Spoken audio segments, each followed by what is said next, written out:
desire to travel and experience all the culture the world has to offer, just jump on Since the we got CTA's time, Red Line we're and head doing to the Loyola destination stop. time. Just steps away, you'll find the world at your fingertips in what many feel is one of the most diverse neighborhoods in the city. Our destination, Rogers Park. Imagine living close to Chicago's lakefront, in a place richly diverse culturally and economically, where there's shopping and restaurants around every corner. That place really exists. On Chicago's most northerly edge, it's the neighborhood of Rogers Park. To educate us about this eclectic community is Mark Roth of CenterStageChicago.com, an internet site devoted to taking web surfers around the city on a virtual L. So Mark, what makes Rogers Park such a great destination?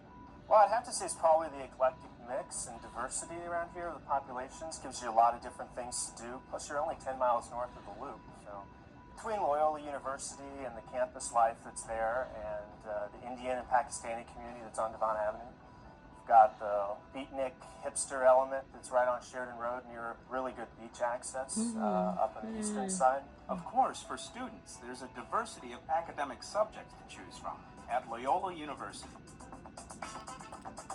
Loyola University Chicago is ranked as one of the best values around for higher education. Located on the shores of Lake Michigan in the heart of Rogers Park, Loyola has more than 14,000 students from around the world. They're attracted to Loyola because it is in a diverse urban environment and they want that cosmopolitan feel. Students and visitors alike can take in the beauty of the lakefront and even find inspiration from some of Loyola's architectural treasures. Architecture buffs should definitely check out Mundelein Center, which is a 1920s Art Deco building that's on the National Register of Historic Places. As well, they should look at Madonna della Strada Chapel and Cudahy Library, both of which are historic places of interest according to the City of Chicago. To get a closer look at the history of Rogers Park, there's one place that has it all. The Rogers Park West Ridge Historical Society has documented the growth of Rogers Park. Our mission for the Historical Society is to gather and preserve the history of this area. And over the last 29 years, we've gathered over 7,000 photos going back to the 1870s. In 1893, Rogers Park was officially annexed to the city of Chicago. Before and ever since that time, immigrants from around the world have made this area north of Chicago their home.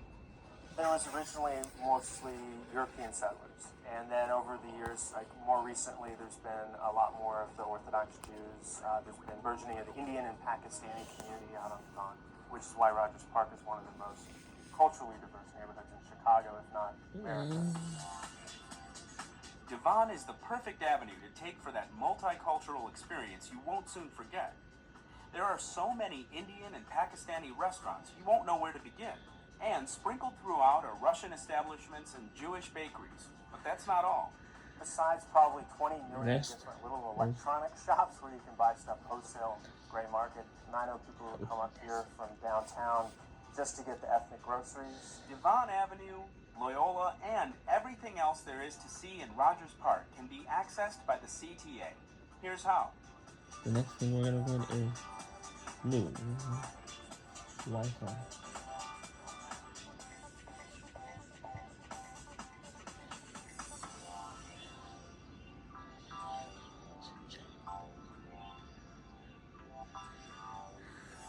Your flavor of the day and your channel.